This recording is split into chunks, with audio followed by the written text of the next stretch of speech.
ओम गुरु सत्ताय नमः। विराट गायत्री परिवार एवं उसके संस्थापक संरक्षक एक संक्षिप्त परिचय। 6 माह की उन्हें कई बार जेल हुई। जेल में भी वे जेल के निरक्षर साथियों को शिक्षण देकर और स्वयं अंग्रेजी सीख कर लौटे। आसनसोल जेल में वे श्री जवाहरलाल नेहरू की माता श्रीमती स्वरूप रानी नेहरू, श्री रफ़ी अहमद किदवई, महामाना मालवीय जी, देवदास गांधी जैसी हस्तियों के साथ रहे।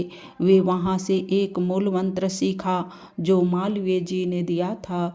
वे जन जन की साझेदारी बढ़ाने के लिए हर व्यक्ति के अंशदान से, मुट्ठी फंड से रचनात्मक प्रवृत्तियां चलाना। यही मंत्र आगे चलकर 1 घंटा समयदान, 20 पैसा नित्य या 1 दिन की आय 1 माह में तथा 1 मुट्ठी अन्न रोज डालने के माध्यम से धर्मघट की स्थापना का स्वरूप लेकर लाखों करोड़ों की भागीदारी वाला गायत्री परिवार बनता चला गया, जिसका आधार था प्रत्येक व्यक्ति की यज्ञ भावना का उसमें समावेश। स्वतंत्रता की लड़ाई के दौरान कुछ उग्र दौर भी, जिनमें शहीद भगत सिंह को फांसी दिए जाने पर फैले जन आक्रोश के समय श्री अरविंद के किशोर काल की क्रांतिकारी स्थिति की तरह उन्होंने भी वे कार्य किए जिनसे आक्रांता शासकों के प्रति असहयोग जाहिर होता था।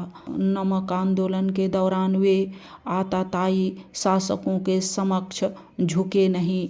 वे मारते रहे, परंतु समाधि स्थिति को प्राप्त राष्ट्र देवता के पुजारी को बेहोश होना स्वीकृत था, पर आंदोलन से पीठ दिखाकर भागना नहीं। बाद में फिरंगी सिपाहियों के जाने पर लोग उठाकर घर लेकर आए। जरारा आंदोलन के दौरान उन्होंने झंडा छोड़ा नहीं, जबकि फिरंगी उन्हें पीटते रहे, झंडा छीनने का प्रयास करते रहे। उनने मुंह से झंडा पकड़ लिया, गिर पड़े, बेहोश हो गए, पर झंडे का टुकड़ा चिकित्सकों द्वारा दांतों में भींचे गए टुकड़े के रूप में जब निकाला गया, तब सब उनकी सहनशील देखकर आश्चर्यचकित रह गए। उन्हें तब से ही आज़ादी के मत वाले उन्मत्त श्री राम मत नाम मिला। अभी भी आगरा में उनके साथ रहे या उनसे कुछ सीख लिए अगणित व्यक्ति उन्हें मत जी नाम से ही जानते हैं। लगानबंदी के आंकड़े एकत्र करने के लिए उन्होंने पूरे आगरा जिले का दौरा किया और उनके द्वारा प्रस्तुत वे आंकड़े तत्कालीन संयुक्त प्रांत के मुख्यमंत्री श्री गोविंद बल्लभ पंत द्वारा गांधी जी के समक्ष पेश किए गए। बापू ने अपनी प्रशस्ति के साथ वे प्रामाणिक आंकड़े ब्रिटिश पार्लियामेंट भेजे। इसी आधार पर पूरे संयुक्त प्रांत के लगान माफी के आदेश प्रसारित हुए। कभी जिन्होंने अपनी इस लड़ाई के बदले कुछ न चाहा, उन्हें सरकार ने अपना प्रतिनिधि भेजकर 50 वर्ष बाद ताम्रपत्र देकर शांति कुंज में सम्मानित किया। उसी सम्मान और स्वाभिमान के साथ सारी सुविधाएं और पेंशन उनने प्रधानमंत्री राहत फंड, हरिजन फंड के नाम समर्पित कर दी। बैरागी जीवन का सच्चे राष्ट्र संत होने का इससे बड़ा प्रमाण क्या हो सकता है।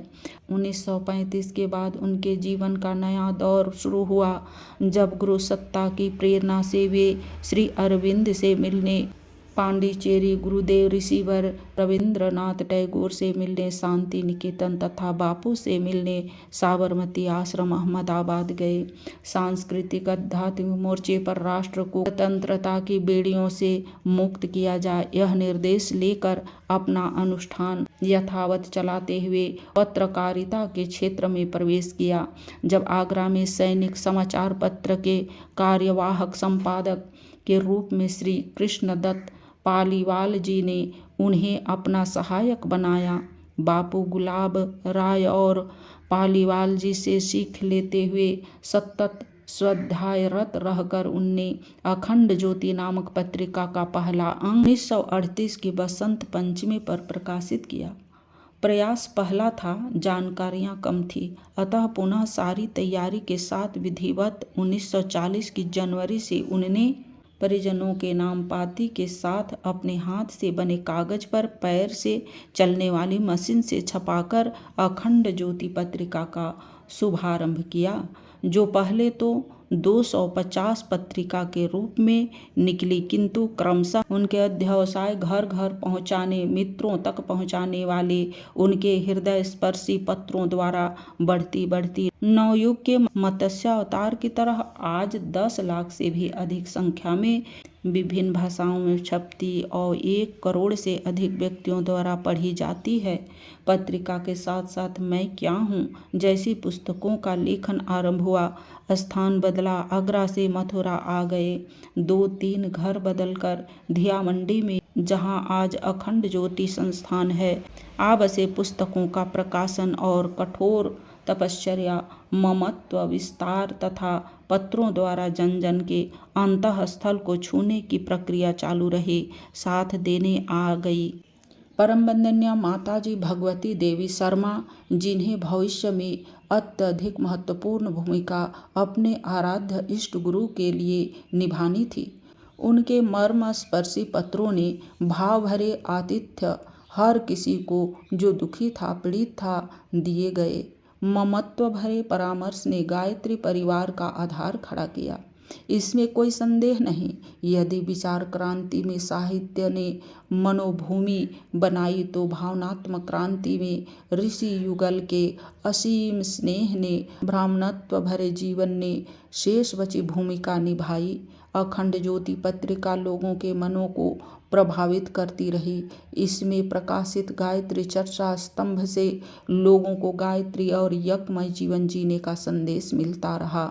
साथ ही 1 आना से लेकर 6 आना सीरज की अनेकानेक उपयोगी पुस्तकें छपती चली गई। इस बीच हिमालय के बुलावे भी आए, अनुष्ठान भी चलता रहा, जो पूरे विधि विधान के साथ 1953 में गायत्री तपोभूमि की स्थापना, 108 कुंडे यज्ञ और उनके द्वारा दी गई प्रथम दीक्षा के साथ समाप्त हुआ। आज की वीडियो में इतना ही। लाइक, सब्सक्राइब और शेयर करें।